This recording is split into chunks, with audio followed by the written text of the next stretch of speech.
नवीन व्हिडिओमध्ये तुमचं स्वागत आहे. लाईक करा, शेअर करा, सबस्क्राईब करा. सबस्क्राईब करायला विसरू नका.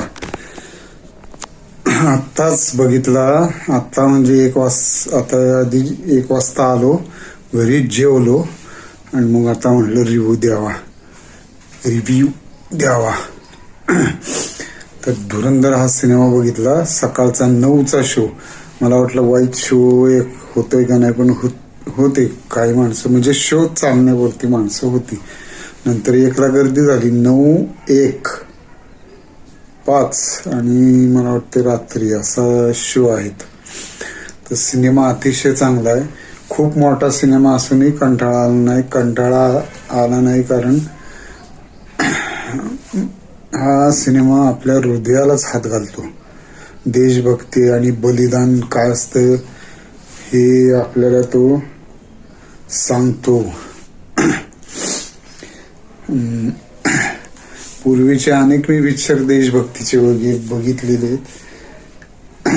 ते कर्मक प्रधान असे सिनेमे मनोज कुमारचे म्हणा किंवा नंतर आलेले सनी विनीचे, पण वास्तवाला धरून नाही. हा सिनेमा अगदी योग्य, म्हणजे वास्तवाला धरून असलेला सिनेमा आहे. उगाच काहीतरी घालायचं म्हणून घातलं असं नाही.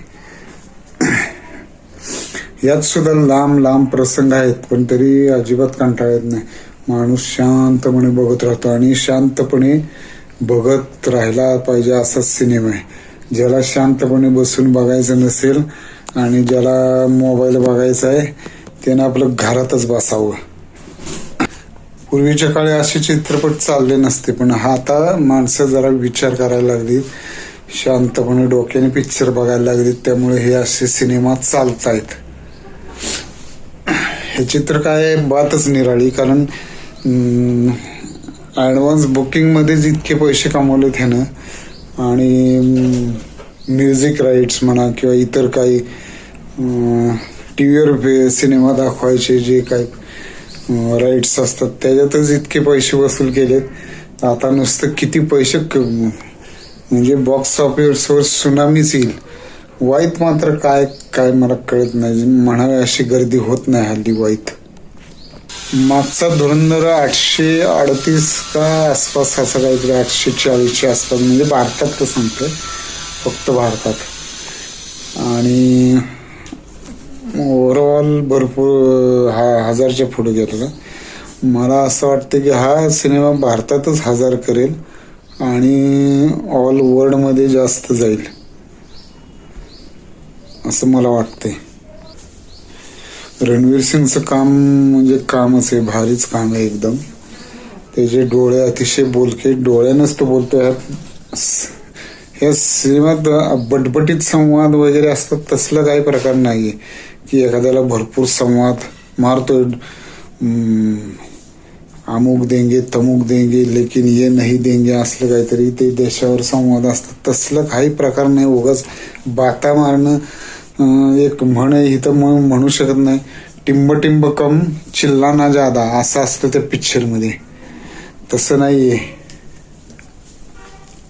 काय कम ते ओळखा तुम्हीच. आता प्रत्येक नटाला व्यवस्थित भूमिका, त्याचा रोल अगदी ह्याच्याप्रमाणे दिलाय. म्हणजे तो अभिनय करतच नाहीये, तर तो रोल प्रत्येक जण जगलाय.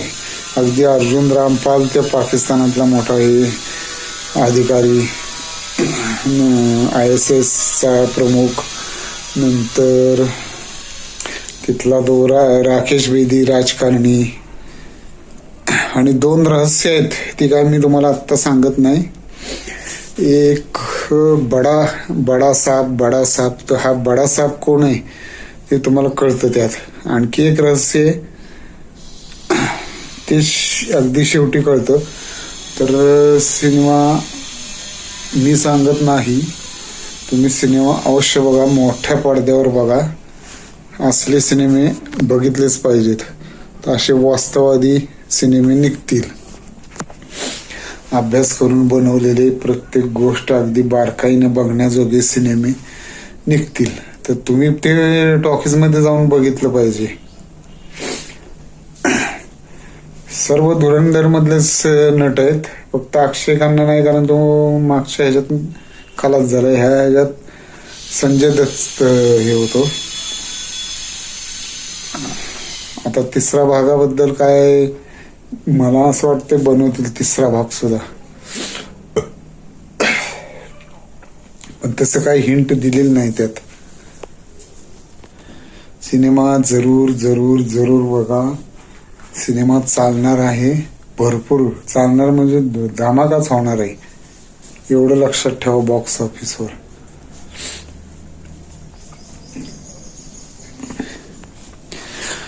पूर्वी गुप्तहेर किंवा स्पाय एजंटचे अनेक सिनेमे बघितले. करमणूक प्रधान होते, गाणी होती, थोडाफार सेक्स होता, असं भरपूर काय काय असायचं, पण ते खरे नव्हते.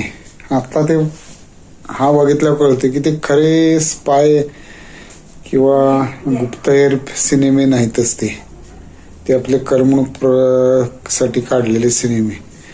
वास्तवाच्या जवळ, मी म्हणत नाही की हा सगळं वास्तववादीच आहे, ह्यात सगळंच खरंय, सगळं खरंय असं म्हणणार नाही. कारण आज सिनेमा सुरू व्हायच्या आधी एक निवेदन येतं बघा, ते पूर्ण वाचा, म्हणजे पूर्ण वाचायला पण येतं ना ऐकायला पण येतं. ते तुम्ही नीट समजून घ्या, म्हणजे तुम्हाला कळेल काय सिनेमा आहे तो. आणि गुप्तहेराचे हल्ली बरेचसे सिनेमा निघाले हल्लीच्या काळात गुप्तहेरावर, वास्तववादी, म्हणजे खरं जे काय आहे त्या ह्याच्यावर. हा पण तसाच आहे, धुरंधर पण तसाच होता मागचा. आणि ते आलिशा भटचा एक होता राजी, असे अनेक पिक्चर हल्लीचे. स्पाय म्हणजे त्याचं आयुष्य कसं असतं, तो तिथं जातो, सगळी आयडेंटिटी बदलून स्वतःच तिथं राहतो, धर्म बदलतो, आपलं आणखी काय असेल सगळी जुनी ओळख पुसून राहतो, तो किती वर्ष राहतो, काय करतो, असं सगळं ते आयुष्य, खरं आयुष्य गुप्तहेराचं, स्पाय एजंटचं हे बघायला मिळतं ह्यात. आत्ताच सिनेमा खरे हॉलिवूडच्या तोडीचे व्हायला लागलेले आहेत. सिनेमा जरूर बघा. व्हिडिओ शेवटपर्यंत बघितल्याबद्दल धन्यवाद. अजून धुरंधरवर एखादा व्हिडिओ मी करणार आहे, म्हणजे 1-2-4 दिवसांनी कसं यश मिळतंय, अजून मला काय सांगायचं ते विसर राहिला असेल ह्या व्हिडिओत, ते पण नंतर सांगेन. व्हिडिओ शेवटपर्यंत बघितल्याबद्दल धन्यवाद. Like, share and subscribe.